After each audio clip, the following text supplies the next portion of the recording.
Muy buenas tardes para todos.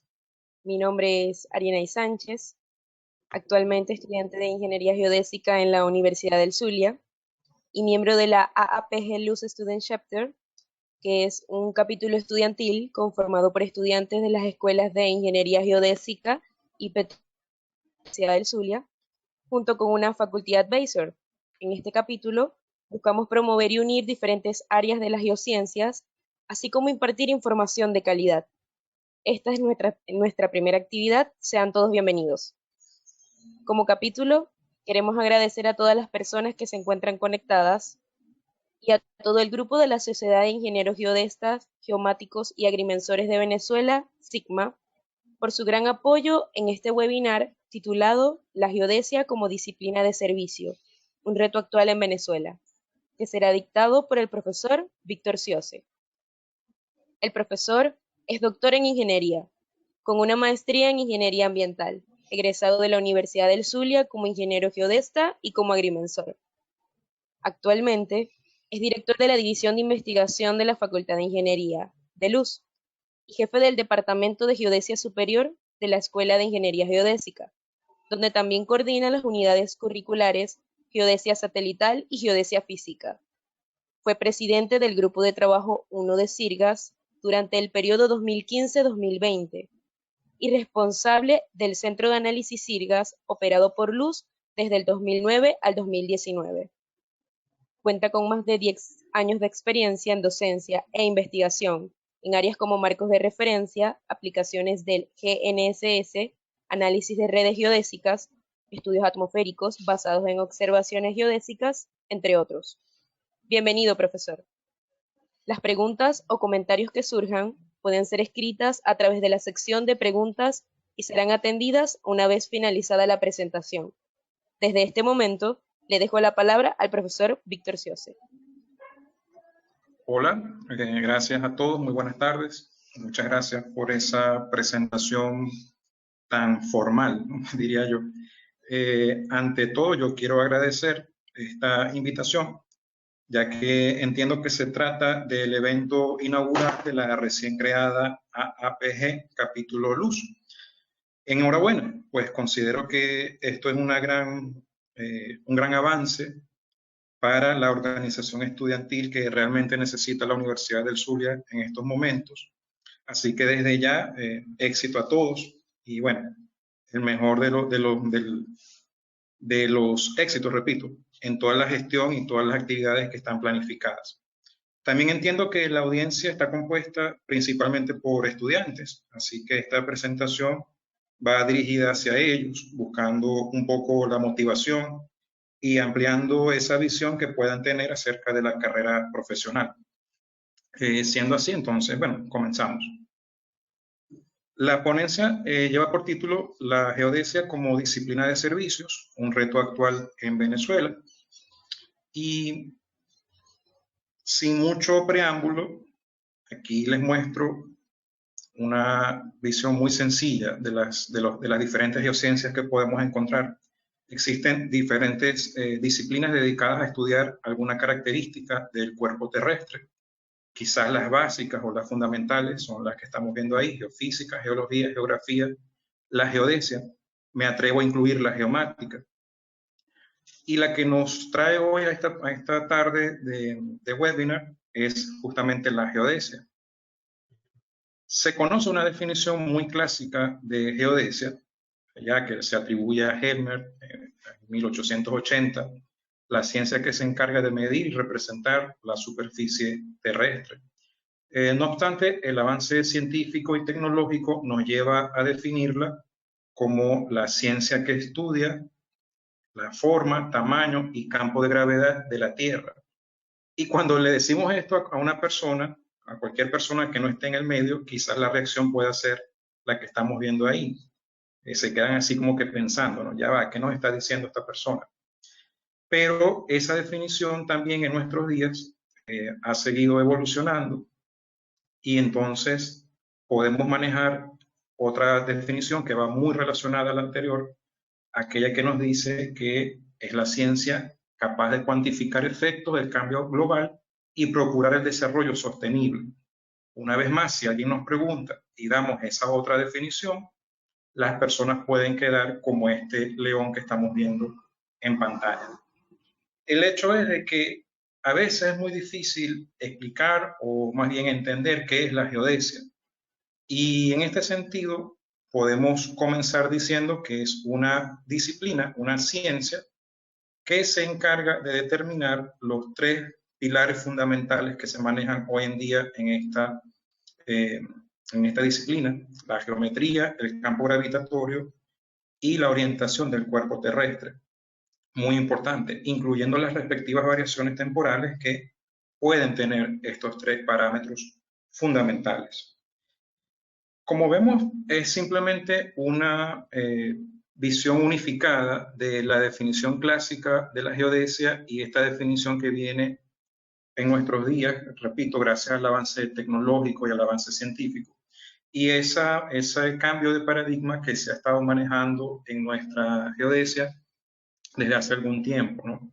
Entonces, bueno, la idea es ir presentando en líneas generales de qué trata esto. La geodesia, hay que decirlo, es una ciencia muy antigua y creo que por ser antigua está como que muy metida en nuestra cultura, la cultura de la humanidad me refiero, directa o indirectamente. Es una ciencia que ha sido objeto de tratamientos desde un punto de vista incluso de la ciencia ficción.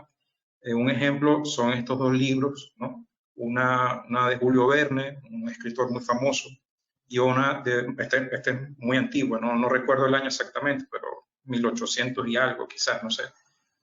Y esta es mucho más reciente. Este libro, La medición de la Tierra, trata desde un punto de vista ficticio un encuentro que hubo entre Humboldt y entre Gauss durante la medición geodésica en Sudamérica, esa expedición geodésica que se dio en Sudamérica hace bastante tiempo. Ok, pero lo que estoy tratando de reflejar acá es que siendo una ciencia muy antigua, una disciplina muy antigua, está presente incluso a nivel de la literatura. Y hay libros que pueden ser de mucho interés desde el punto de vista literario, pero basados en un fundamento científico y una revisión histórica sobre el desarrollo de esta disciplina. Algunos ejemplos son los que están aquí indicados, acá arriba. Todos estos libros están disponibles en la internet fácilmente. Ahora, noten que yo he comenzado esta ponencia hablando de disciplina, ¿no? La geodesia como una disciplina, porque existen diferentes disciplinas tanto en el ámbito de la ciencia como en el de la ingeniería. Unos buscan generar el conocimiento, caso de la ciencia, otras buscan aplicar ese conocimiento, que es justamente en nuestro caso en la ingeniería. En el caso de la geodesia, como ciencia, esta precisa dar respuestas sobre los denominados pilares fundamentales, es decir, la geometría, el campo gravitatorio y la orientación. Y como ingeniería, busca resolver esos problemas propios, valga la redundancia, de la ingeniería, que requieran de algún parámetro geodésico, que requieran, por ejemplo, posición, que es quizás lo que manejamos comúnmente. Claro, todo desde un punto de vista técnico.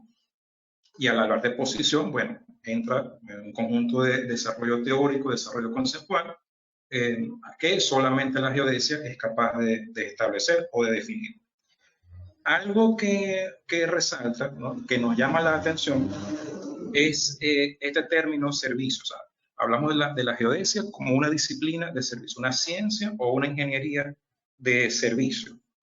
Y esto es porque simplemente nuestros productos, los productos que nosotros generamos o estamos en capacidad de generar, son de utilidad directa o indirecta para un gran número de disciplinas. Y esto es un rasgo muy propio que tiene la geodesia, muy característico. Podemos generar, ya lo decía, por ejemplo, la posición, que es útil para la topografía, la agrimensura, la geomática, etc.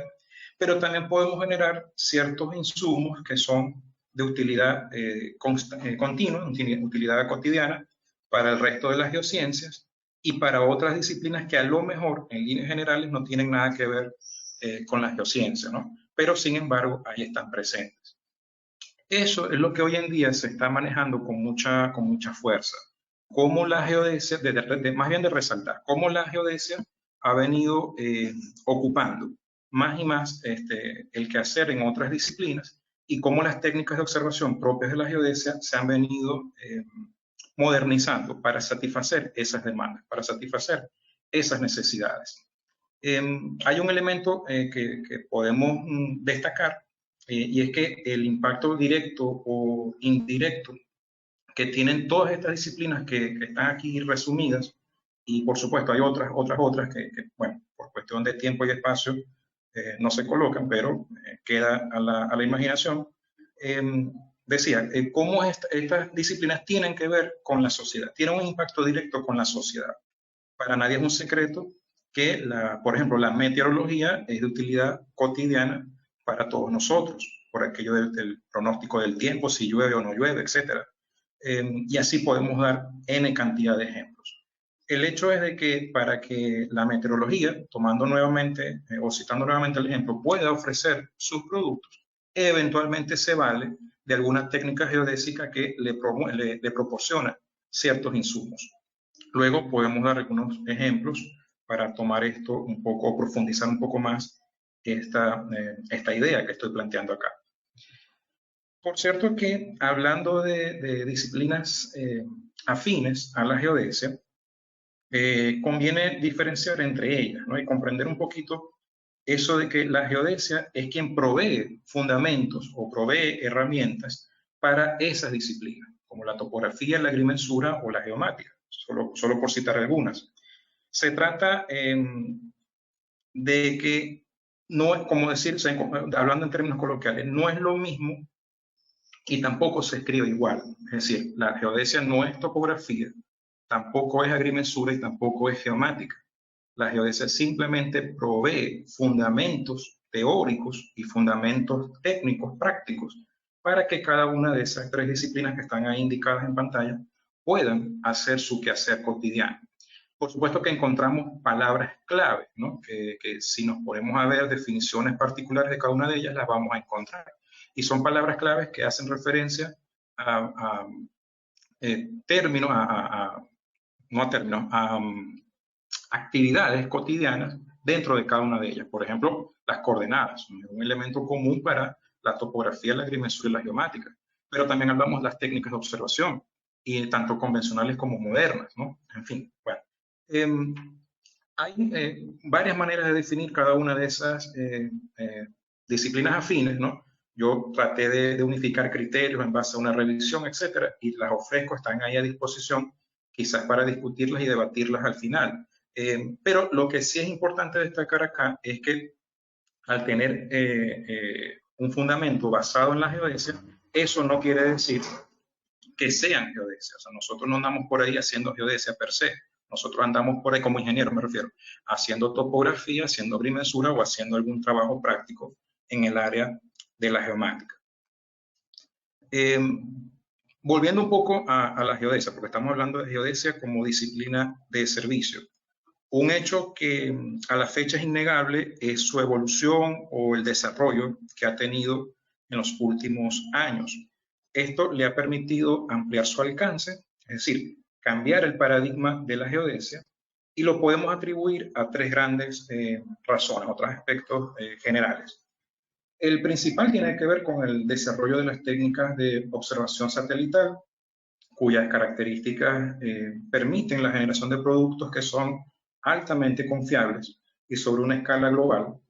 Luego, pudiéramos mencionar la disponibilidad de los marcos de referencia, que cada vez son más precisos, y esta idea va de la mano con las mejoras a nivel de calidad, a nivel tecnológico, que tienen las técnicas de observación. Es decir, tenemos técnicas más precisas que demandan marcos de referencia más precisos y viceversa.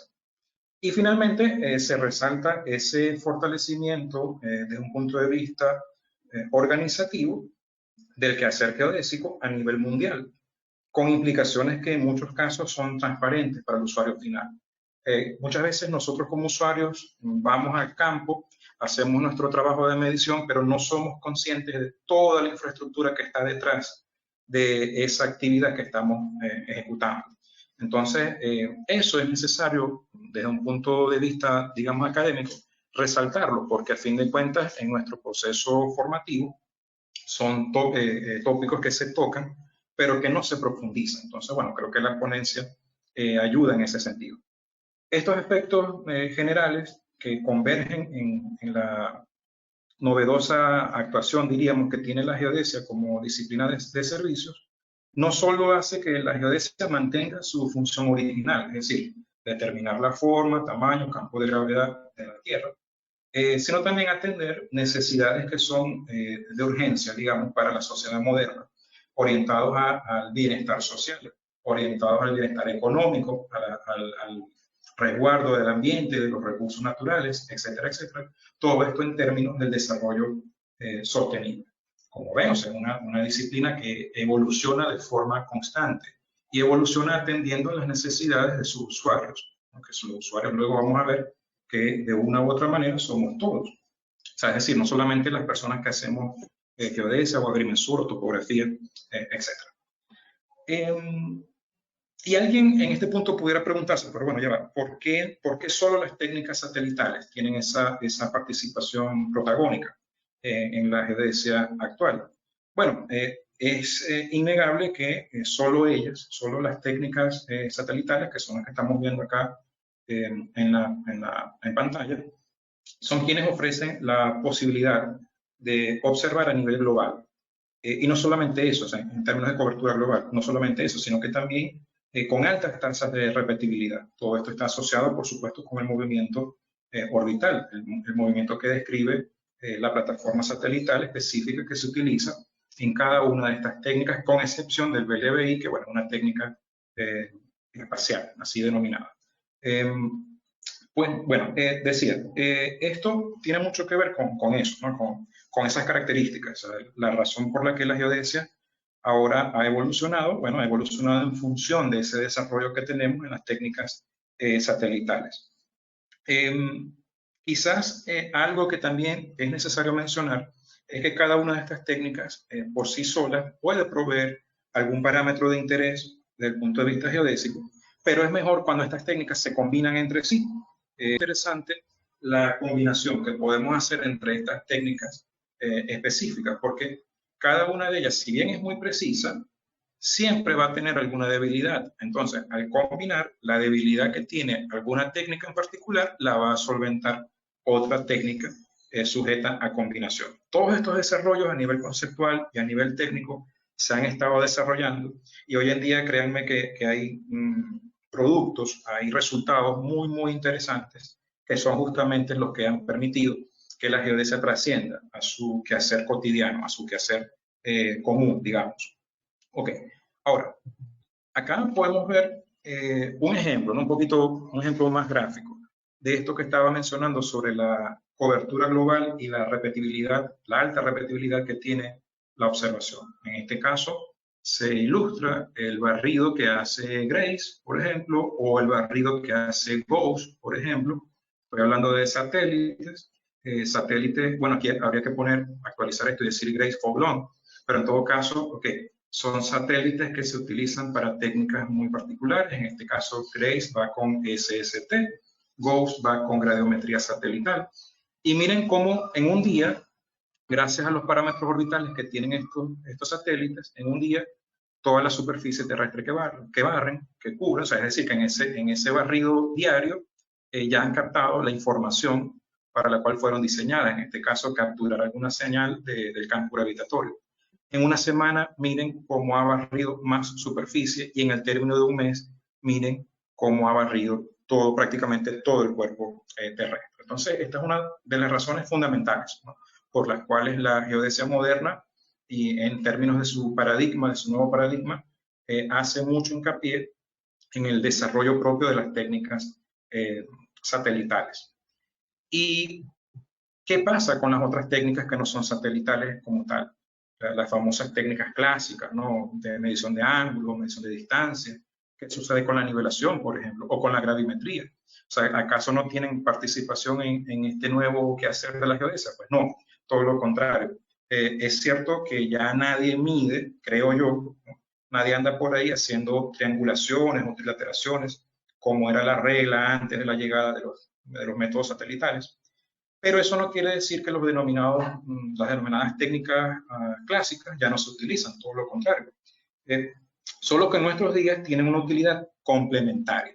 Es decir, estas técnicas pasan a complementar, perdón, acá se me perdió, aquí, estas técnicas pasan a complementar los productos propios que ofrecen los métodos satelitales, como por ejemplo el establecimiento de las conexiones locales, en inglés serían los local ties, es decir, cómo vinculamos de un punto de vista geométrico el punto de observación BLBI con el punto de observación GNSS, suponiendo que en el sitio tengamos posibilidad de medir bajo esas dos técnicas, ¿no? Ese es un ejemplo fundamental de cómo las técnicas convencionales siguen teniendo relevancia actual para la geodesia moderna.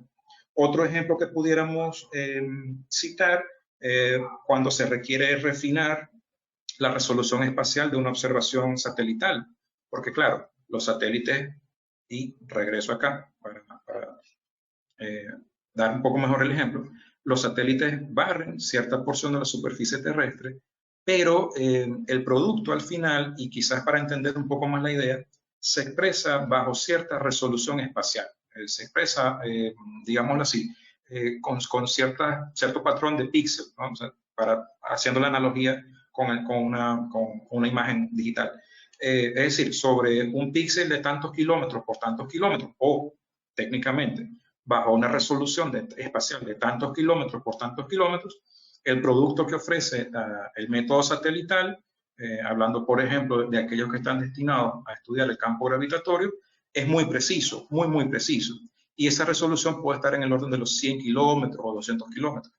Pero ¿qué pasa más adentro? O sea, si vemos un mapa, agarren ahorita un mapa de Venezuela y miran ahí 100 kilómetros, ahí podemos tener un valle, podemos tener una montaña. O sea que la señal ahí no necesariamente va a reflejar la realidad.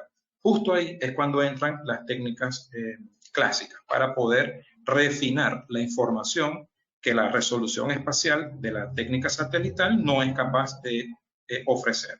Y es cuestión de tiempo, quizás, de repente dentro de 20, 50 años, ¿no? Y creo que 50 es mucho, esto va a mejorar. Pero aún así las técnicas clásicas seguirán aportando información de mucho interés. Un ejemplo que también es muy común, bueno, el que estaba citando, ¿no? de la mejora de los productos satelitales. Podemos decir entonces que dentro del grupo de las técnicas complementarias, entonces también destacan aquellas que conocemos dentro del grupo de la percepción remota y aquella pregunta clásica, ¿no? O sea, que siempre se hace o que siempre nos hacemos cuando estudiamos estos temas, ¿no? El sensoriamiento remoto es geodesia, ¿no? O sea, es un tema de discusión, por supuesto. Pero lo cierto es que las plataformas de percepción remota están siendo muy utilizadas para generar productos geodésicos y un caso especial es el INSAR, la interferometría radar. Esto es importante tomarlo en cuenta porque nos damos cuenta de que la geodesia o las técnicas geodésicas por sí solas, cada una de ellas a lo independiente, repito, pueden ser muy precisas, pero son más precisas cuando se complementan entre sí. Ninguna técnica, decía hace rato, ofrece un producto de calidad por sí misma. Siempre es necesaria la combinación y siempre tomando en cuenta la aplicación que queramos darle a las diferentes técnicas o a la combinación entre esas técnicas. Ok. Ahora, algo que tienen en común todas las técnicas geodésicas, satelitales o no satelitales, complementarias, etcétera, todas, es que sus observaciones se hacen en el ámbito de al menos un componente del sistema Tierra. Por ejemplo, GNSS emite la señal desde el espacio y esa señal tiene que interactuar con la ionosfera y con la atmósfera neutra hasta llegar al receptor. Y así podemos poner varios ejemplos dependiendo de la técnica que queramos mencionar. Ok, esto es lo interesante acá. Cada una se desarrolla o se efectúa dentro de algún componente del sistema Tierra. Esta particularidad, junto con la tendencia ya demostrada, ya aceptada, en cuanto al incremento de la calidad de las observaciones y las estimaciones, es lo que permite entender cómo y por qué la geodesia puede ofrecer información sobre lo que está ocurriendo en el sistema Tierra. Sabemos que nuestro planeta no es un cuerpo en reposo, todo lo contrario, y toda manifestación o actividad o dinamismo que ocurre en el cuerpo terrestre puede ser sujeto de análisis desde el punto de vista de la observación geodésica. Volviendo al caso del GNSS, y menciono el GNSS porque puede ser lo común, pero podemos hablar del BLBI, podemos hablar de la incidencia sobre el SLR, etcétera, etcétera. GNSS emite la señal, repito, interactúa con la ionosfera, con la atmósfera neutra, y si queremos hacer posicionamiento, entonces esas interacciones en esos componentes del sistema Tierra los asumimos como una fuente de error que se reduce, se modela bajo ciertas especificaciones. Pero, ¿qué pasa cuando asumimos lo contrario? Es decir, ¿qué pasa cuando justamente esa interacción de la señal con la atmósfera neutra es lo que me interesa, porque con ella yo puedo estimar la cantidad de vapor de agua que hay en la atmósfera terrestre? He ahí, repito, lo interesante sobre cómo la geodesia está haciendo posible estudiar ciertos componentes del sistema Tierra, las interacciones propias en el sistema Tierra.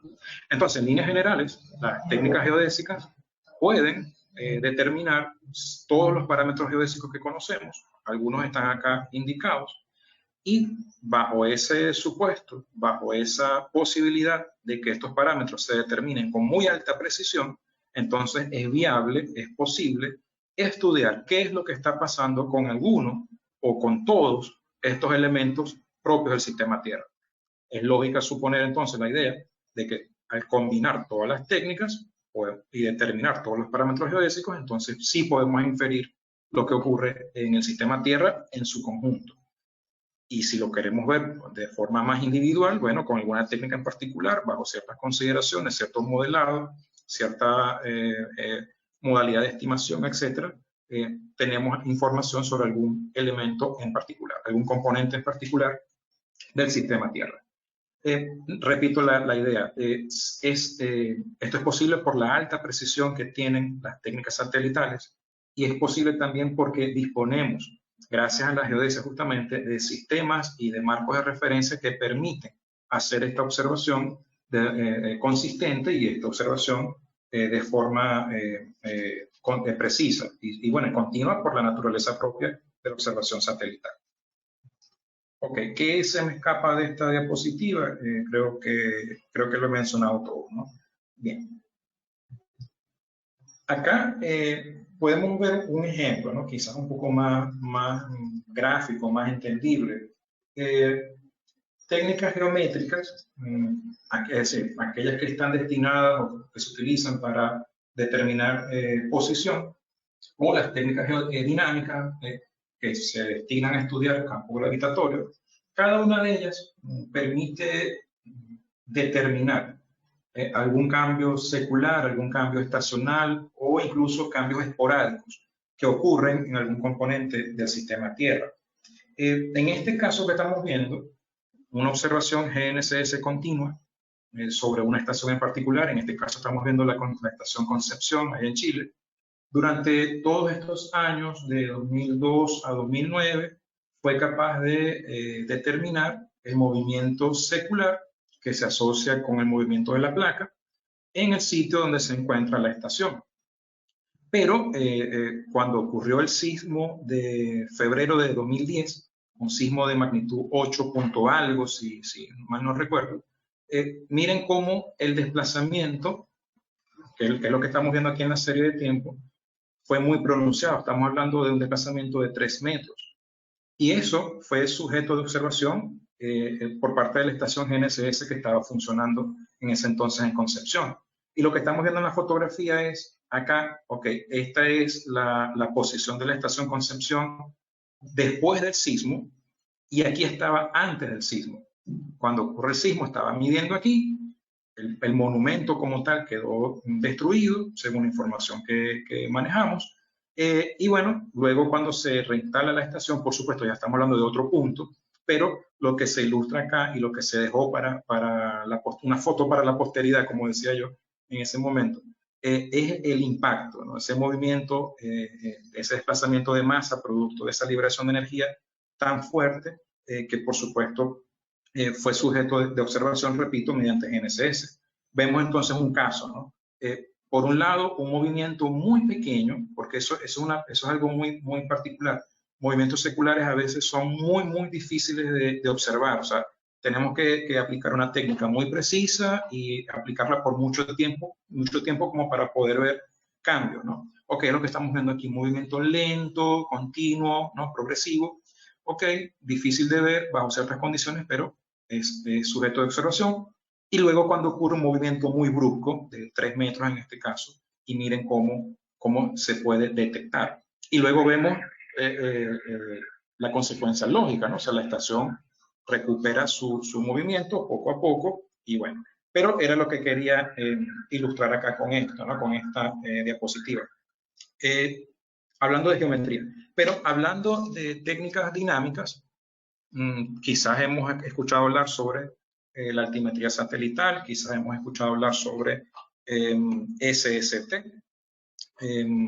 Bueno, por cierto, que antes mencionaba Grace Paulon, esto es una fotografía del momento cuando estaban haciendo las pruebas de laboratorio, y esto que están viendo aquí es el satélite, que luego se lanzó, creo que en 2018, 2019, no recuerdo bien. Pero lo que quiero mostrar acá como ejemplo es que, por supuesto, estas técnicas, desde un punto de tanto la altimetría como SST, ofrecen parámetros geodésicos que son de mucho interés para los que hacen geodesia, pero si queremos aplicarlas para estudiar algún componente del sistema Tierra, miren cómo le podemos dar la vuelta. En el caso de altimetría satelital, bueno, por cierto, retomando, este es un satélite relativamente nuevo que también se lanzó hace poco, el Sentinel-6 de la ESA, de la Agencia Espacial Europea, forma parte de un programa, el programa Copérnicus. Bueno, y este satélite lo quise mostrar acá en la presentación porque es la última generación en cuanto a desarrollo de plataformas satelitales para la altimetría radar. Ok, ahora miren cómo en el caso de la altimetría satelital se pueden detectar cambios en reservorios de agua dulce, como en el caso del embalse del Guri, acá en Venezuela. Vemos en la escala desde el año 92 hasta el año 2020. Esto es un resultado, por supuesto, de altimetría satelital multimisión. Y podemos ver las personas que se dedican, por ejemplo, al estudio de hidrografía o al estudio climático, meteorológico, etcétera, puede capturar acá señales sobre cambios estacionales a nivel climático. Y bueno, recordaremos en Venezuela aquellas terribles noticias sobre que el Guri se estaba secando, ¿no? Por ejemplo. Y bueno, las estamos viendo acá indicadas, ¿no? Y esto es un producto que viene de una técnica geodésica satelital. Y un caso similar en cuanto bueno, y esto tiene que ver con cambios en la masa, en la distribución de masas, también se ve en el caso de técnicas dedicadas al estudio del campo gravitatorio como tal. En el caso de Grace, bueno, Grace con sus mediciones luego nos provee coeficientes armónicos del campo gravitatorio.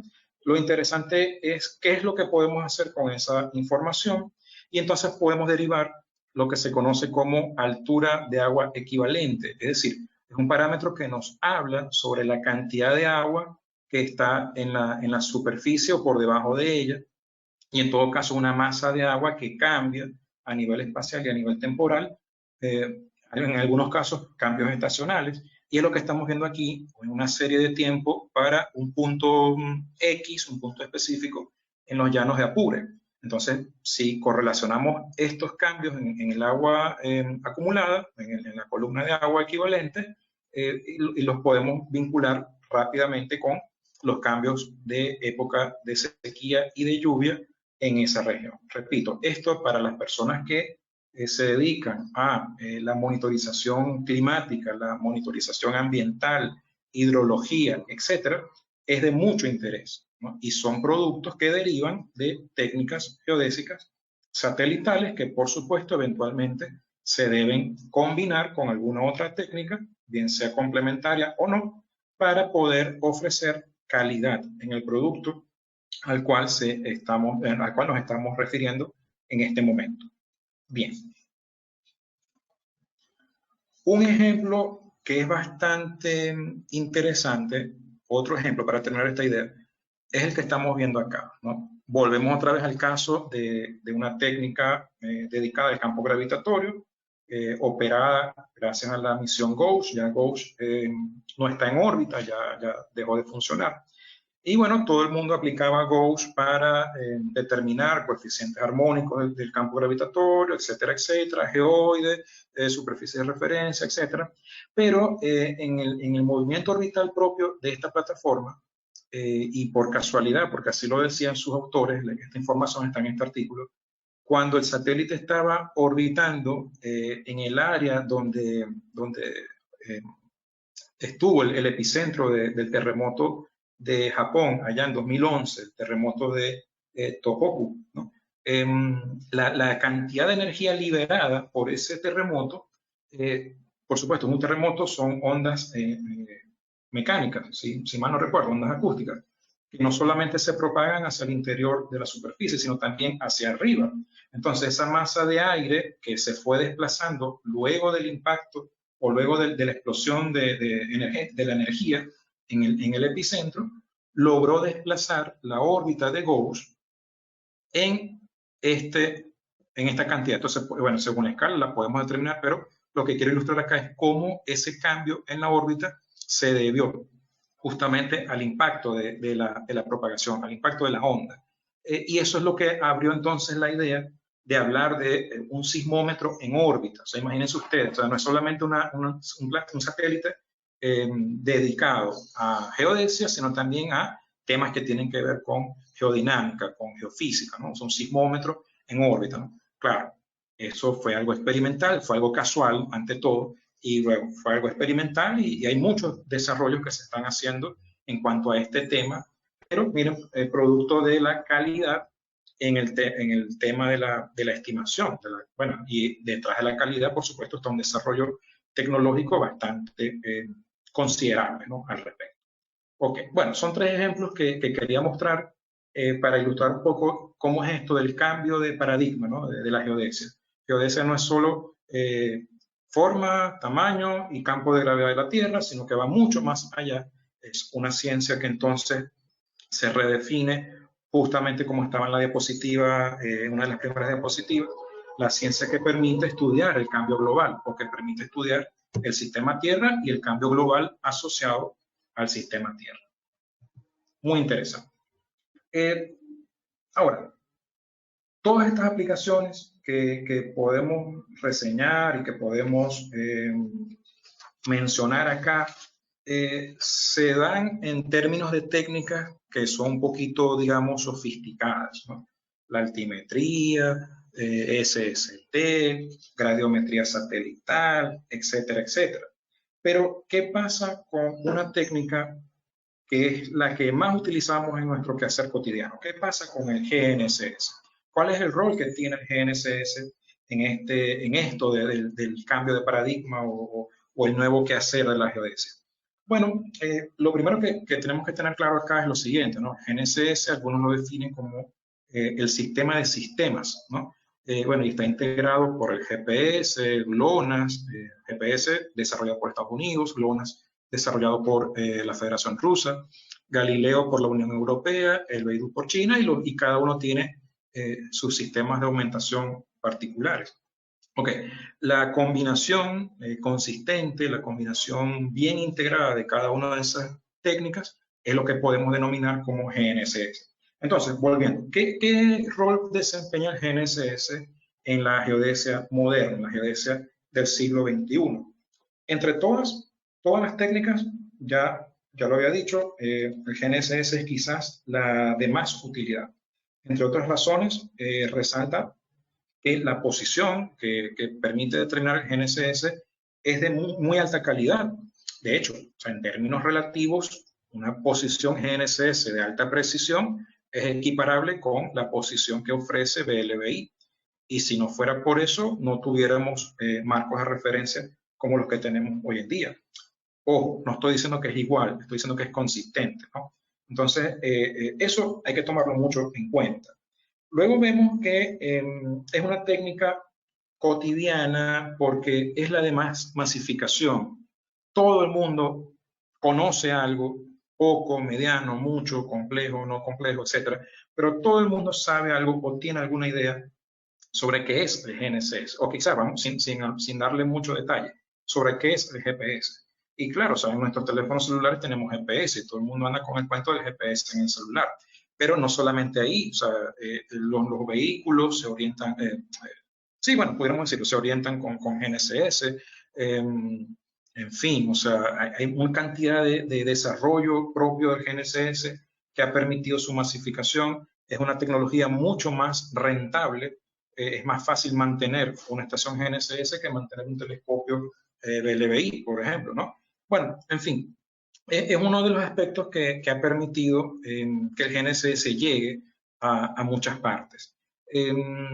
Y bueno, yo siempre comento en mis clases, ¿no? O sea, seguramente si salimos a la calle y hacemos una encuesta, gran porcentaje de las personas a quien encuestamos nos va a decir que sí conoce algo sobre el GNSS. Ah, sí, ese es el aparatico, el que me dice cuántos metros me faltan para llegar a no sé dónde. Bueno, sí, entonces vemos que es una técnica muy masificada.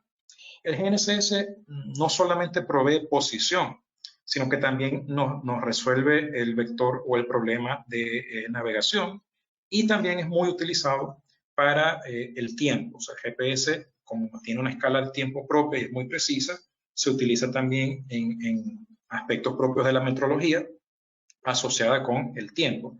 Todo esto con muy alta confiabilidad. El desarrollo tecnológico ha sido continuo desde que el GPS o el GNSS surge hace un poco más de 30 años. Eh, Especialmente decía, o sea, hay un desarrollo y una innovación constante, especialmente en lo que tiene que ver con el tiempo real, las aplicaciones en tiempo real. Hay mucho polémica, bueno, polémica en el buen sentido, ¿no? Porque a fin de cuentas se trata de que la técnica sea utilizada de la mejor manera posible. Entonces, en trabajos cotidianos ya hemos visto esa tendencia marcada, irreversible, dirían algunos, de cómo el tiempo real ha venido sustituyendo el postproceso. Claro, estamos viendo una calidad, bueno, y es lo que se ilustra aquí abajo en esta gráfica.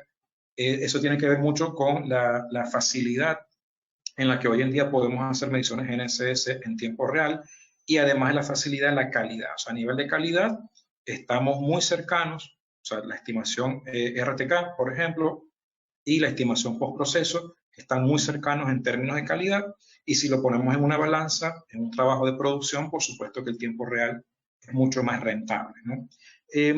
Otra característica que podemos resaltar es la capacidad que tiene el GNSS de integrarse a otras técnicas de observación. Y eso es lo que ha permitido quizás, ¿no? Ampliar esa gama de aplicaciones que tiene la técnica. No solamente para el posicionamiento preciso, para el posicionamiento común y silvestre, ¿no? que podemos aplicar en topografía, agrimensura, para geomática, sino también en actividades que no necesariamente tienen que ver con geodesia o con disciplinas afines a la geodesia. En este sentido, conviene que como profesionales sepamos diferenciar qué es el GNSS con uso geodésico, o sea, cómo interpretamos el GNSS para aplicaciones geodésicas y cómo lo interpretamos para aplicaciones que no son propias de la geodesia, ¿no? Esto es un tema muy, muy extenso, pero la idea es que tengamos ciertos elementos que nos permitan diferenciar entre una cosa y la otra, para no caer en aquello del subuso o de la subutilidad, si cabe el término. Mi profesor de geodesia satelital siempre nos decía, o sea, no tiene sentido matar la mosca con una escopeta para elefante, ¿no? Y eso cabe aquí justamente con esto que estoy comentando. Ok. Entonces, hablando de aplicaciones, ¿no? Porque estamos hablando de cuál es el rol que tiene el GNSS. Aplicaciones de GNSS son múltiples, son muchísimas, ¿no? No solamente en geodesia y disciplinas afines. Todas las aplicaciones posibles a través de las técnicas satelitales las podemos desarrollar fácilmente vía GNSS. Por ejemplo, el mantenimiento del control geodésico, el control geodésico básico de un país.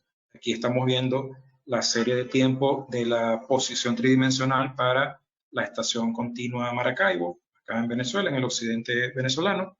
Bueno, aplicaciones desde el punto de vista de la topografía, de la agrimensura, aplicaciones para estudios, en este caso se ilustra geodinámica, el estudio de la falla de Boconó, esto es en Mucubají, en el estado de Mérida, aplicaciones desde el punto de vista de las denominadas mediciones de ingeniería, aplicaciones de alta precisión, en este caso para determinar, medir la deformación por cargas dinámicas en una superestructura, una estructura, en este caso un puente, en fin, o sea, muchas aplicaciones que están en el ámbito de la geodesia o de la ingeniería geodésica. Pero también vemos cómo el GNSS en los últimos años se ha convertido en un sensor, así tal cual como lo estoy diciendo. GNSS es un sensor bajo ciertas condiciones, y la más importante es que la observación sea continua, sea precisa y esté disponible para que alguien venga y lo procese. Bajo esas condiciones básicas, el GNSS nos permite determinar, por ejemplo, la cantidad de vapor de agua en la atmósfera y con esto hacer predicción del clima. Estamos hablando de estudios meteorológicos, y es lo que ha dado paso a la denominada meteorología GNSS. Acá vemos la serie de tiempo del retardo cenital húmedo, retardo cenital no hidrostático, para la estación Maracaibo desde el año 2000 hasta el año 2018. Perdón, 2015. Y bueno, además de los cambios estacionales en la cantidad de vapor de agua, podemos inferir si hay o no cambio climático, ¿no? o algún efecto de cambio climático, porque el vapor de agua es uno de los gases de efecto invernadero más importantes que hay. Algunos autores coinciden que es el más importante y luego le sigue el dióxido de carbono. Entonces vemos cómo GNSS, que es una técnica geodésica, puede ser utilizada para meteorología y para climatología. Ahora, también lo podemos utilizar para evaluar, en este caso, registrar el efecto de una carga geofísica que es ocasionada por los cambios de presión atmosférica, carga atmosférica como tal, sobre un sitio en particular, pero además de la carga atmosférica podemos detectar carga oceánica o podemos detectar carga hidrológica, ¿sí? Y ahí el GNSS, la estación está colocada bajo ciertas condiciones, repito, y lo que está actuando es como un sensor. O sea, cómo afectan las condiciones del entorno al sitio como tal, sitio de la observación. Un ejemplo que quizás puede ser un poco más llamativo, porque quizás no puede ser también más común, es la aplicación en el ámbito de la sismología. Acá lo que estamos viendo representado es un sismograma sintético, así denominado, producto de una medición GNSS con una rata de captura muy alta, ¿no? Y bueno, antes del sismo no ocurre nada, o sea, ahí no está ocurriendo nada, y cuando ocurre el sismo, mire cómo se desplaza la estación. Esto es producto de la determinación de las coordenadas de esa estación con alta precisión.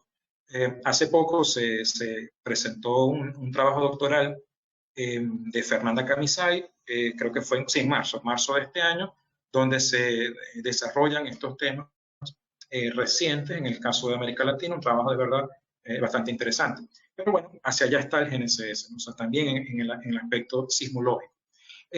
Y un tema que también tiene mucho auge hoy en día es la conocida reflectrometría GNSS.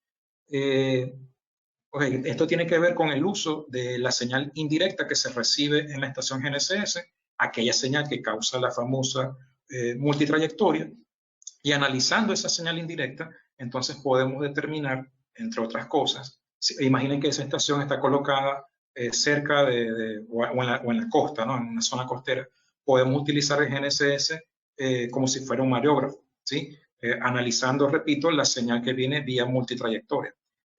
Si colocamos la estación GNSS en un sitio a campo abierto, ¿sí? Podemos determinar, justamente analizando el patrón de reflectometría, la cantidad de agua que hay acumulada en el suelo, o sea, la humedad en el suelo. Entonces estamos hablando de aplicaciones que tienden más a la parte de agronomía, a la parte de estudios de suelo, de afología y esas cosas, ¿no? Ese tipo de disciplinas que, repito, no tienen que ver así en líneas generales con geodesia, pero ahí están. Entonces, como ven, son aplicaciones que quizás son interesantes, quizás son innovadoras, y aquí está, o sea, el desarrollo actual del GNSS de precisión tiende ya no únicamente a lo que es geodesia, porque ya eso está más que demostrado, más que hecho, más que desarrollado, tiende a estas otras disciplinas producto de las coordenadas de alta precisión que ofrece el GNSS. Y bueno, aquí estoy hablando de aplicaciones, digamos, de rango científico, pero por ejemplo, también están las que tienen que ver con navegación. Bueno, mencionaba hace rato el caso del GPS o del GNSS en teléfonos celulares, ¿no? Entonces, todos estos sistemas sistemas basados en posicionamiento son también altamente desarrollados hoy en día. El posicionamiento en interiores, en espacios interiores, combinación con métodos inerciales, etcétera, etcétera, etcétera. Ok, todo un mundo esto de las aplicaciones del GNSS. Ahora, todas las aplicaciones posibles a través de técnicas geodésicas y que hacen de la geodesia una disciplina de servicios, dependen en gran medida de que tengamos sistemas de referencia y que estos sistemas de referencia sean materializados de forma apropiada.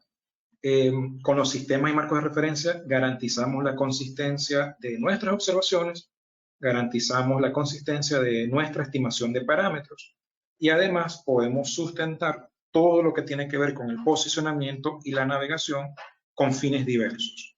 Eventualmente, bueno, por lo que he venido mencionando, también podemos hacer una monitorización confiable de cualquier proceso que ocurra en el sistema Tierra. Estos sistemas de referencia obedecen a convenciones, y cuando digo estos, me refiero a los sistemas de referencia que únicamente la geodesia es capaz de definir. Estoy hablando del sistema de referencia celeste internacional y el terrestre internacional, que son establecidos y mantenidos por el IERS, el Servicio Internacional para Rotación Terrestre y Sistemas de Referencia. Estos sistemas, entonces decía, obedecen a convenciones, no son accesibles. Nosotros no vamos caminando por la calle de, mira, aquí está el EGZ. No, eso hoy en día no ocurre.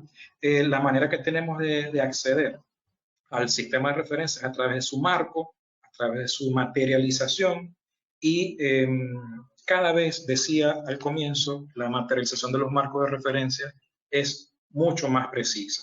Repito la idea, observaciones más precisas requieren marcos más precisos y viceversa. El usuario también demanda mayor calidad en cuanto al posicionamiento se refiere, ¿no? Entonces, vale la idea nuevamente. Mientras más calidad me exijan mis usuarios, entonces más calidad necesito definir en toda esa infraestructura que le permita al usuario tener acceso a esa posición. Entonces, es una especie de acción-reacción, esto que tiene que ver con los marcos de referencia y las técnicas geodésicas. Hoy en día la meta es que nuestros marcos de referencia tengan una incertidumbre en el orden de más o menos 1 milímetro en posición y más o menos 0.1 milímetros por año en velocidad. Y bueno, esto requiere, por supuesto, un desarrollo científico y un desarrollo técnico bastante complejo, y hacia allá está orientada la geodesia. O sea, más adelante vamos a hablar un poco sobre eso. Podemos distinguir entre marcos de referencia que son geométricos, en este caso el marco celeste internacional que materializa al sistema celeste internacional, y el marco terrestre internacional que materializa al sistema terrestre internacional. En los últimos años se ha estado desarrollando mucho todo lo que tiene que ver con el marco de referencia internacional para las alturas y el correspondiente para la gravedad, que por supuesto materializan a sus respectivos sistemas, ¿no? Y bueno, todo esto tiene que ver con el nuevo quehacer particular de la geodesia como ciencia de servicio. La idea es que si logramos integrar de manera consistente todos estos marcos de referencia, entonces la observación de esos tres pilares de la geodesia va a ser mucho más confiable, mucho más precisa. Los marcos de referencia obedecen a jerarquías. Es la que estamos viendo aquí ilustrada en la parte derecha de la pantalla. Hay un marco celeste internacional, actualmente en la versión 3, es la más precisa. La vinculación de ese marco celeste con el marco terrestre se da a partir de los denominados parámetros de orientación terrestre. Y a nivel global, este marco de referencia, que es el ITR, actualmente el ITRF 2014, es quien permite, digamos, desarrollar diversos niveles jerárquicos que al final al usuario le va a permitir hacer su posicionamiento. En América Latina y el Caribe es SIRGAS quien densifica al ITRF. En Venezuela es REMOS quien densifica a la red SIRGAS-COM. Esto es un ejemplo, estoy planteando un ejemplo. Entonces, si yo soy un usuario en algún lugar de Venezuela, aquí en Maracaibo, por ejemplo, y estoy haciendo un trabajo cotidiano, una mensura, por ejemplo, lo común, yo como usuario no estoy consciente de todo lo que está detrás de la posición que estoy determinando. Yo salgo al campo con mi instrumento, lo enciendo, etcétera, hago el procedimiento de medición, etcétera, y bueno, obtengo una posición. Pero detrás de esa posición hay una red de referencia que está, digamos, conectada a nivel jerárquico, que tiene una dependencia directa con todo un aparataje, con toda una infraestructura que está definida únicamente por la geodesia. Es el mantenimiento de estos marcos de referencia quien permite, a fin de cuentas, que el usuario disponga de una posición con cualquier nivel de calidad, pero al final de cuentas disponga de esa posición. Y podemos ampliar un poquito más esta idea, ¿no? Ese usuario que obtiene una posición vía GNSS depende de la información orbital para la estimación. El cálculo de las órbitas GNSS también depende de esta infraestructura geodésica que está aquí en tierra. El IGS asume un conjunto de estaciones del ITRF para poder hacer el cálculo combinado tanto de su red de referencia como las órbitas, ¿no? Y bueno, vuelvo a insistir en la idea, muchas veces el usuario final no está consciente de esa realidad. Bueno, retomando acá, actualmente el ITRF 2014 pronto será, bueno, pronto digo yo en los próximos años quizás, un año, 2 años, vendrá una nueva versión del ITRF. Y bueno, la idea es que con cada materialización nueva, con cada versión nueva, hay más calidad en cuanto al marco y eso se traduce luego eventualmente, por supuesto, en una mejor calidad para el proceso de estimación de coordenadas, ¿no? Ok, esto en el caso de marcos de referencia de naturaleza geométrica, si se quiere. Ok. Con fines prácticos, a nivel científico y técnico, los marcos se densifican, se llevan a las áreas de interés y lo comentaba hace ratico, para América Latina y el Caribe es SIRGAS quien densifica el ITRF. Y bueno, miren, yo puedo estar aquí una semana completa también hablando sobre SIRGAS, voy a tratar de resumirlo en esta diapositiva. SIRGAS es una red GNSS de operación continua que está definida aproximadamente integrada por 400 estaciones. Esos datos se procesan de forma regular a través de sus centros de análisis, actualmente 10 centros de análisis, y ese procesamiento continuo es justamente lo que permite mantener la calidad del marco de referencia, mantener el marco actualizado y mantener la consistencia del marco. Si recuerdan la diapositiva que les mostraba sobre la estación Concepción allá en Chile, cada vez que ocurre ese tipo de eventos, independientemente de la magnitud, el marco de referencia se deforma.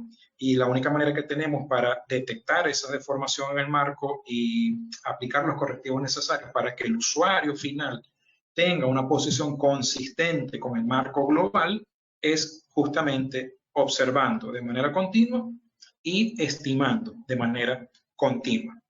Las soluciones del ITRF, de SIRGAS, son estables y consistentes gracias a esto.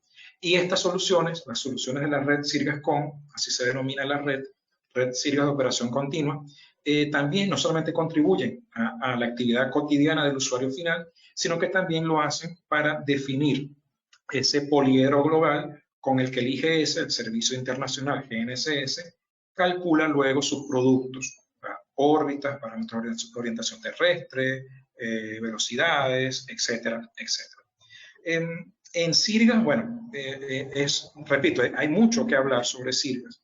Por eso, bueno, lo mejor que podemos hacer en este momento es irnos a la página, revisar la página, está bastante didáctica.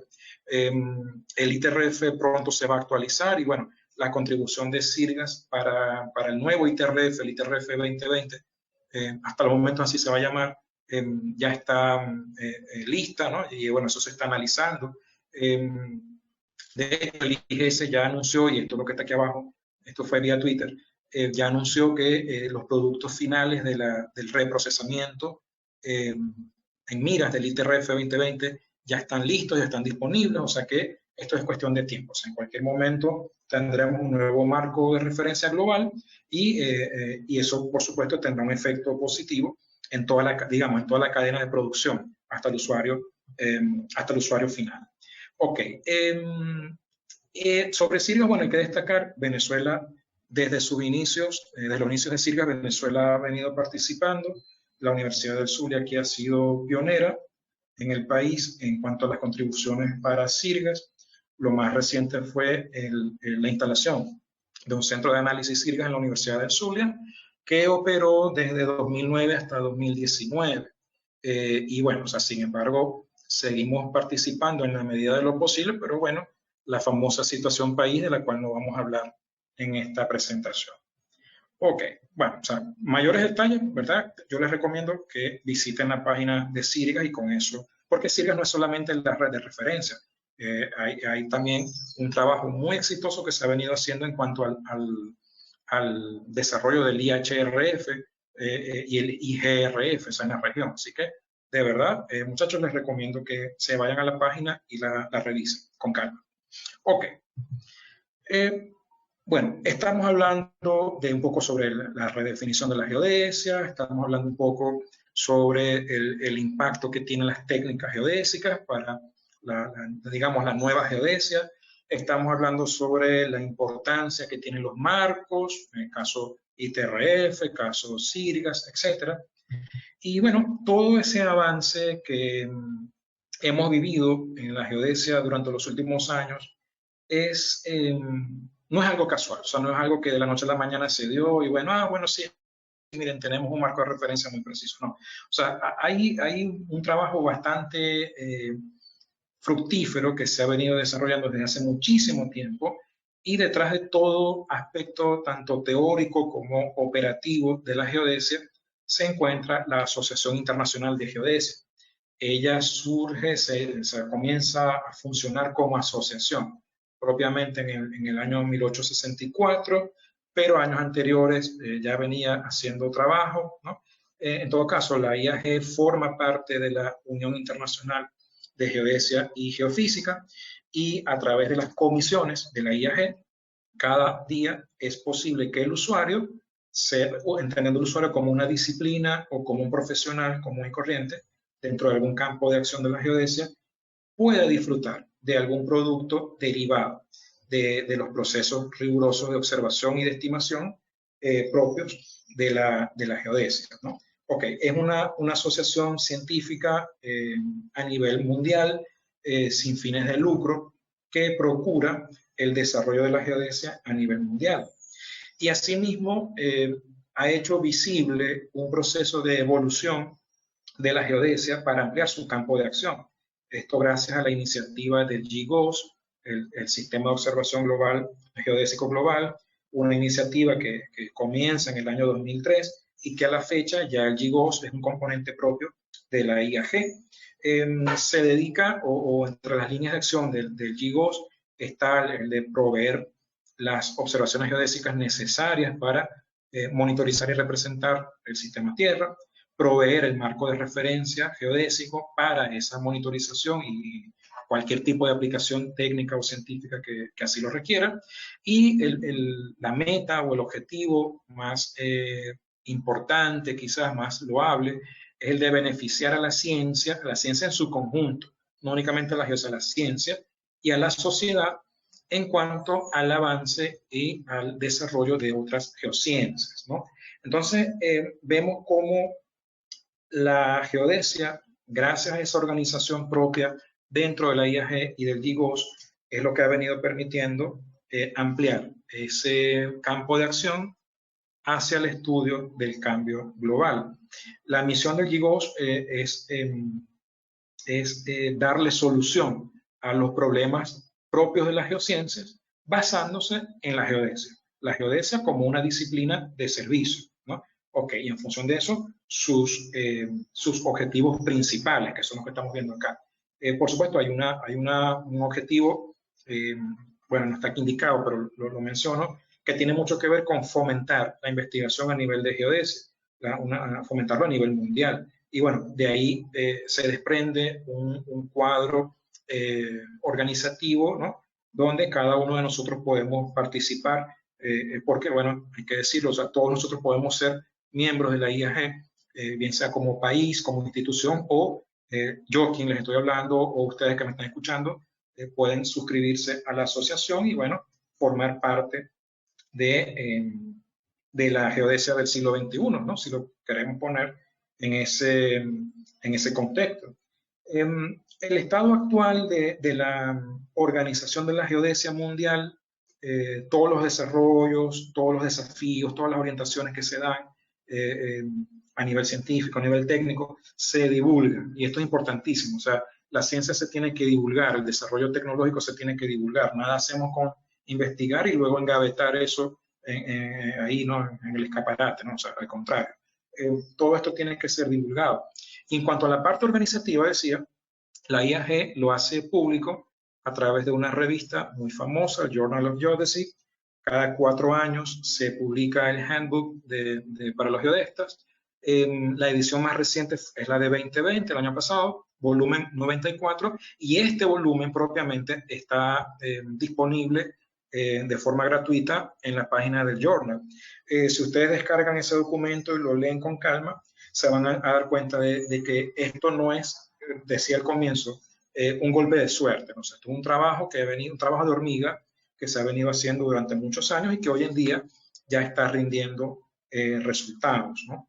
Entonces, bueno, tanto la IAG como el GIGOS aprovechan todo ese conglomerado científico, técnico, operativo, incluso administrativo, para lograr que la geodesia sea utilizada con fines tanto científicos como técnicos a nivel cotidiano y lo que nos importa hoy en día, lo que tiene que ver con las metas del desarrollo sustentable. De verdad que es una información muy extensa, pero es muy interesante comenzar a familiarizarnos con ella, ¿no? O sea, cómo la geodesia nos permite hacerle seguimiento a las metas del desarrollo sustentable que han definido las Naciones Unidas, ¿no? Entonces, bueno, también los invito a revisar esta información de mucho interés.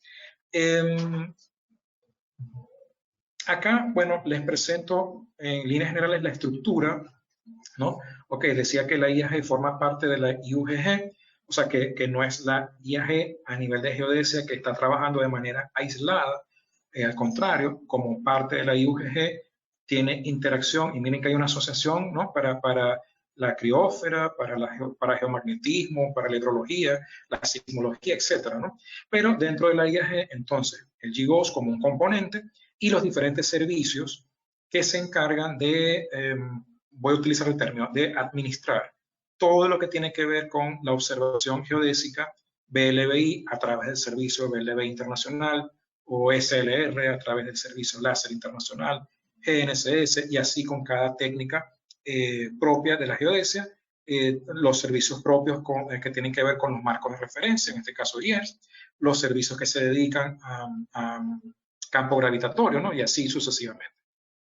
Para nosotros como usuarios cotidianos del GNSS, quizás tengamos más vinculación con el IGS, ¿no? O sea, de ahí obtenemos nuestras órbitas precisas, etcétera, para luego hacer nuestra estimación. Pero miren cómo todo está conectado, o sea, no estamos trabajando de manera aislada. Repito la idea, o sea, el usuario final no está haciendo una estimación aislada de la ciencia ni aislada de la tecnología. Ok, bueno.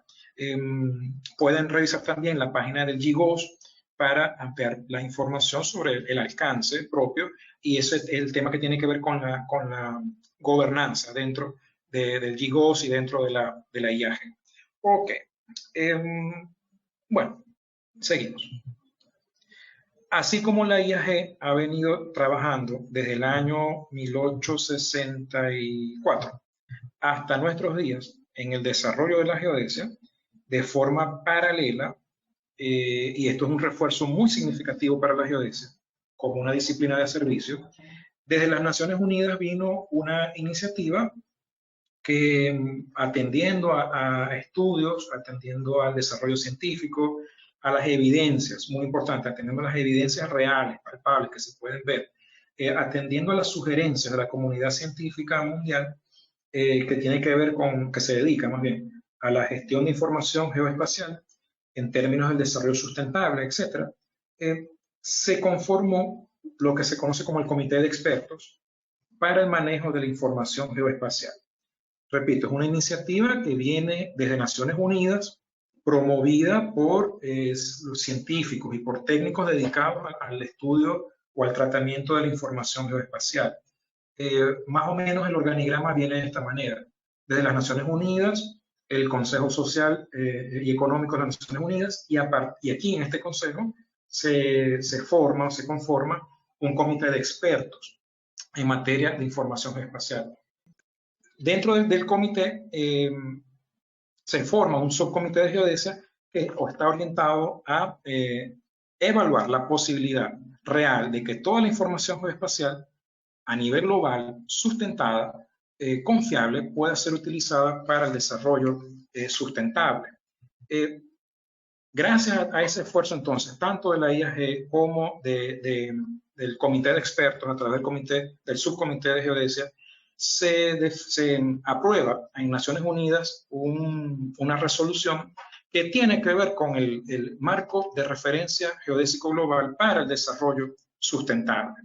Este marco de referencia es esta resolución a nivel de Naciones Unidas marca un hito muy importante porque por primera vez se visibiliza la acción propia de la geodesia, no solo como ciencia, sino también como una disciplina capaz de ayudar a la sociedad, una ciencia para el desarrollo de la sociedad moderna.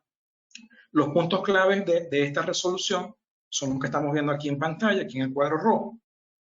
Y no es solamente no es solamente una red de alta precisión. O sea, estamos hablando de un marco de referencia que debe ser definido para las geociencias, para el estudio climático, para el desarrollo económico, para la seguridad pública, etcétera, etcétera. Y en función de eso, no es únicamente, decía, una red de referencia, sino también una red de referencia donde intervienen todas las técnicas, donde intervienen todas las redes de observación, sino también una infraestructura administrativa que se encargue de desarrollar la gobernanza, los estándares, las políticas, etcétera, etcétera, para que al final la posición que obtenga cualquier usuario pueda ser orientada, pueda ser útil, pueda ser de beneficio en términos del desarrollo sustentable, en términos del beneficio económico, en términos del beneficio ambiental, etcétera, etcétera. O sea, como ven, es un concepto un poco complejo, porque el GGRF, desde un punto de vista técnico, debe considerar los tres pilares de la geodesia para poder determinar una posición, un valor del potencial gravitacional, una altura física y un valor de gravedad en una época específica. Pero para que eso suceda también tiene que haber una estructura administrativa que permita llegar al objetivo. Pero a nivel de Naciones Unidas es lo que se está manejando y hay mucho trabajo al respecto sobre esto que tiene que ver con el GGRF. La premisa es geodesia para un mundo mejor y en función de eso el GGRF es quien está proporcionando, o sea, todo este nuevo desarrollo a nivel teórico, a nivel conceptual y a nivel técnico, ¿no? Es algo que, como ven, pica y se extiende, ¿no? Como quien dice. Ok, ahora, en nuestro caso en Venezuela, la geodesia aquí en Venezuela, y quizás muchos van a coincidir con esto, se comienza a desarrollar propiamente gracias a la actividad petrolera durante la segunda mitad del siglo XX. y esto por razones que son obvias, ¿no? La generación de cartografía confiable y el apoyo a la modernización de infraestructura civil en todo el país. De ese desarrollo destaca, por ejemplo, el establecimiento del punto fundamental La Canoa, punto fundamental que sirvió al datum PESAT 56, y bueno, todo el despliegue de la red de triangulación, que es la que estamos viendo acá. Por cierto, así estaba La Canoa en el año 2008 cuando lo visitamos. Y también, bueno, la red de nivelación de primer orden que se extendió por todo el país, ¿no?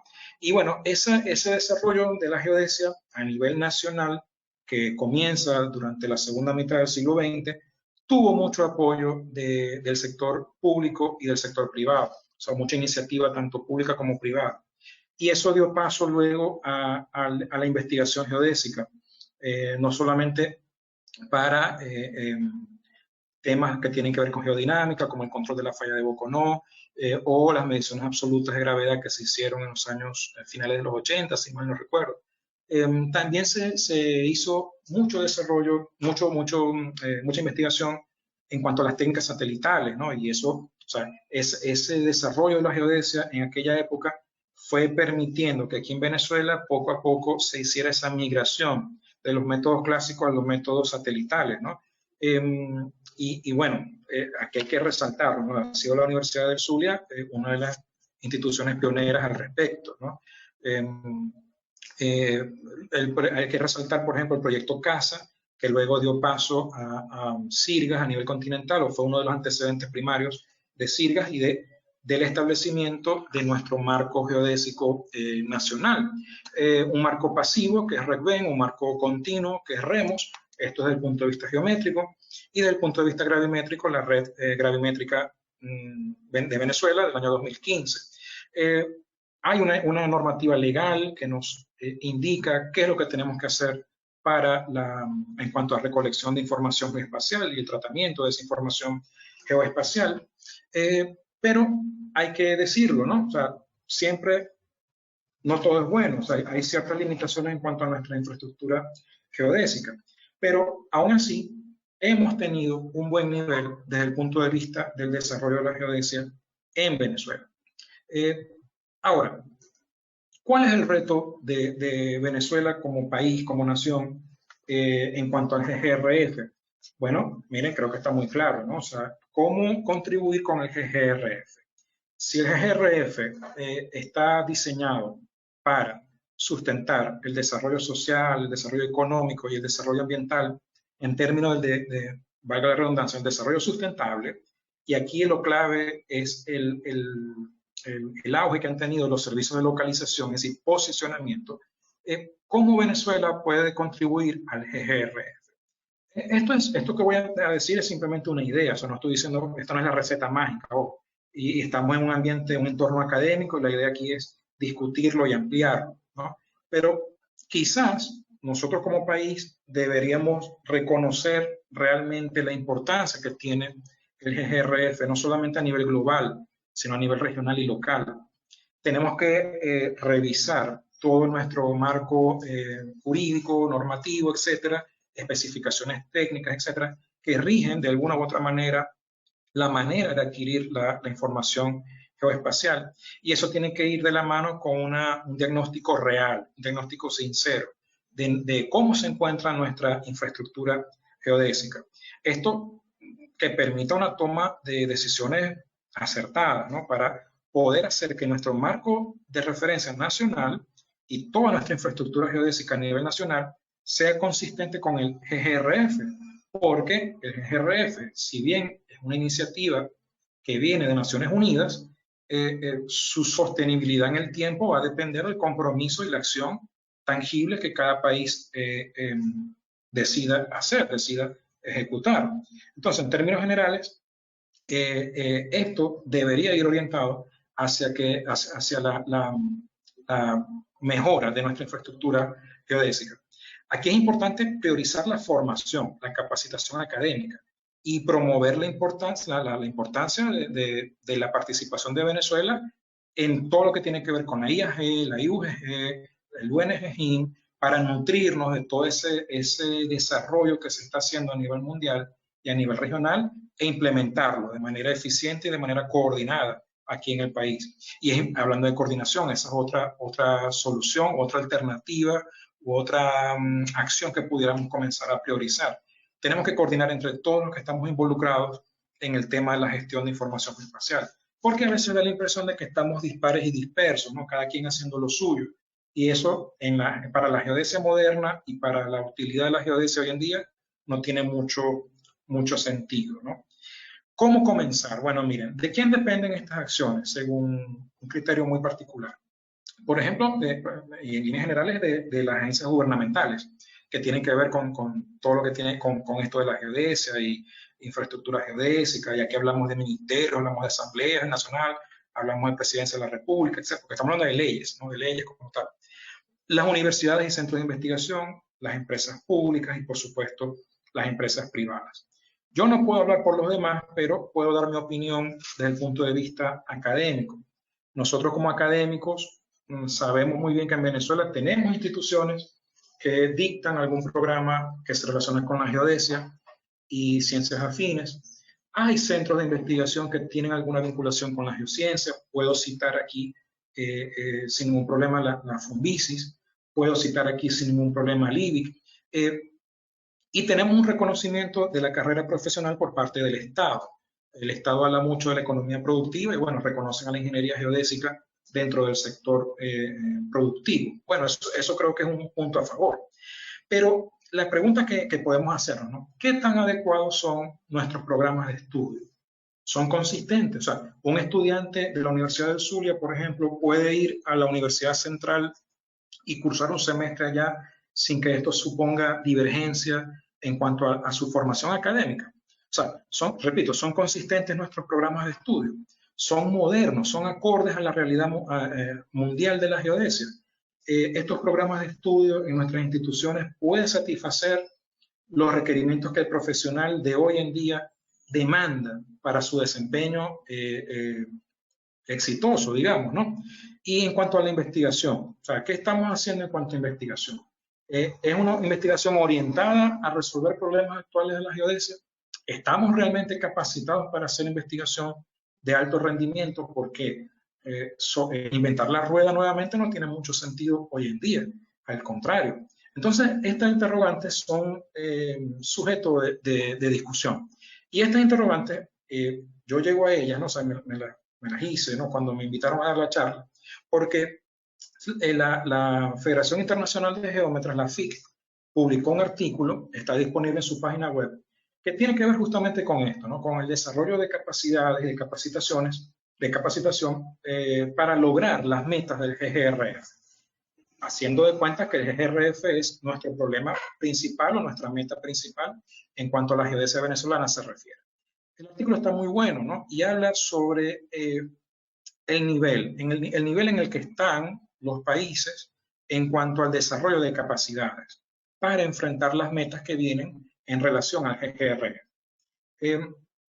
Repito, o sea, la idea es no dar aquí una receta mágica porque no la tengo, pero sí comenzar a promover iniciativas y es un ofrecimiento hacia los estudiantes desde el punto de vista académico que nos permitan una integración sólida en todas nuestras instituciones de educación superior que tienen que ver con planes de estudio o que ofrecen planes de estudio similares o que tienen que ver con geodesia. La idea, decía al comienzo, ¿no? O sea, no es estar dispares y dispersos, sino más bien apuntar hacia una meta sólida que es el GGRF y la contribución de nuestro país al GGRF. Aquí están los comentarios finales, ya para terminar, no los voy a leer en función del tiempo, porque ya me cortaron, ¿no? Y de verdad les pido disculpas, pero yo de por sí me extiendo mucho cuando hablo, cuando doy estas ponencias. Pero las conclusiones, digamos, los comentarios finales engloban todo lo que he venido comentando.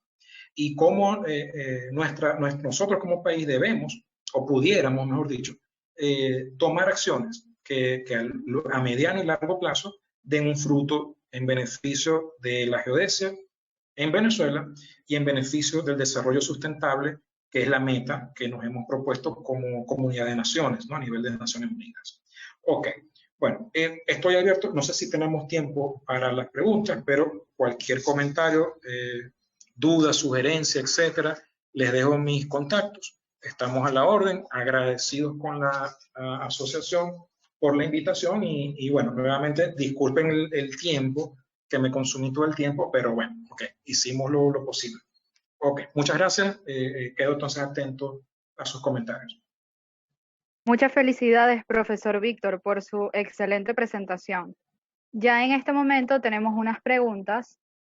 Comenzamos con José Román Villalobos, que pregunta, ¿cómo ha sido su experiencia en Venezuela con el uso del GNSS para técnicas geodésicas? Muy buena, muy buena. Incluso no solo GNSS, sino GPS. Pero GNSS combinación GPS-GLONASS ha sido muy buena. Hemos hecho trabajos no solamente para estimación de productos geodésicos, sino también para estimación de parámetros meteorológicos. Y de verdad que la calidad ha sido o los resultados en general, para no hablar de calidad, han sido muy exitosos. De hecho, puedo decir que la iniciativa que se tomó dentro de CIRGAS para comenzar a incluir observaciones GPS y GLONASS, o mejor dicho, para incluir a la red GNSS CIRGAS con las observaciones GLONASS, partió de una iniciativa que salió de la Universidad del Zulia en conjunto con la Universidad de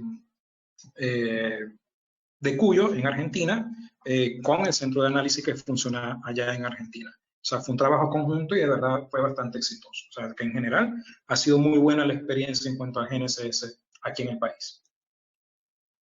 Perfecto. José Román Villalobos también pregunta, ¿piensa usted que las mediciones astronómicas sean relevantes en la actualidad? Depende, porque si vamos a hablar de una observación astronómica para determinar latitud y longitud, yo te diría que para eso está el GNSS.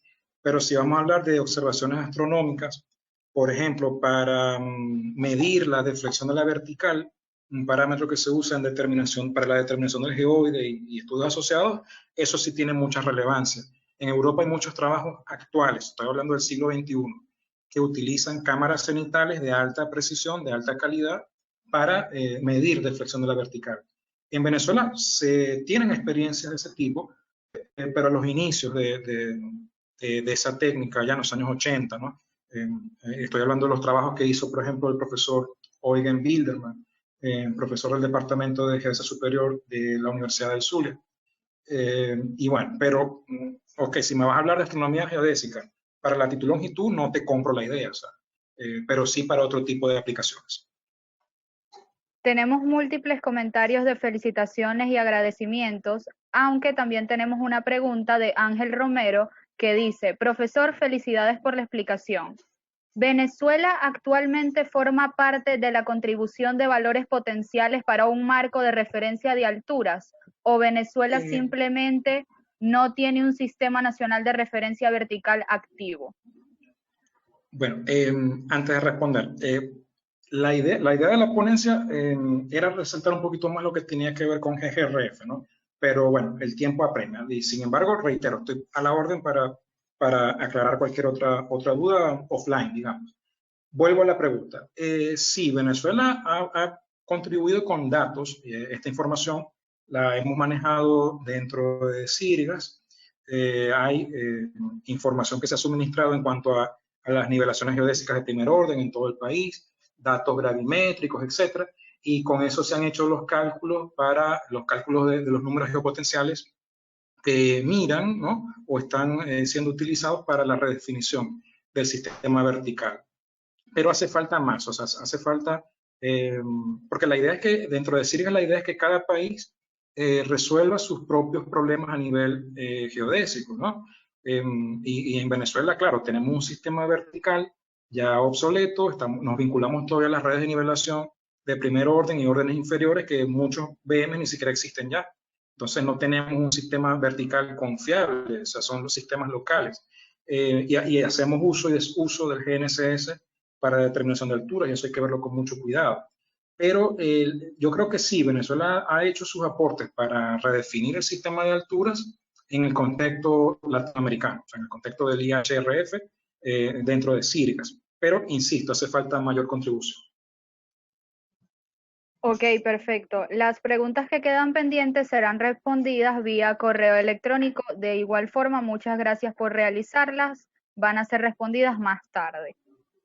En agradecimiento a nuestro profesor Víctor Ciose por todo su tiempo y su disposición por hacer realidad esta nuestra primera actividad, queremos hacerle llegar este reconocimiento de parte de todo el equipo del APG Luz Student Chapter. Muchas gracias, profesor. No, bueno, gracias a ustedes nuevamente por la oportunidad y bueno, mucho éxito en este nuevo proyecto que creo sin duda va a beneficiar mucho a la Universidad del Sur. De igual forma, en nombre de todos los integrantes de este capítulo estudiantil, quisiera agradecer a todos los participantes por haberse conectado esta tarde a nuestra primera actividad. Esperamos que haya sido de provecho para todos ustedes. De igual forma, un gran agradecimiento a Sigma por toda su colaboración para la realización de este evento. Los invito a que nos sigan en todas nuestras redes sociales para que no se pierdan ningún detalle de nuestras publicaciones y futuras actividades que vamos a estar realizando. Esto ha sido todo por la tarde de hoy. Cuídense y feliz fin de semana para todos.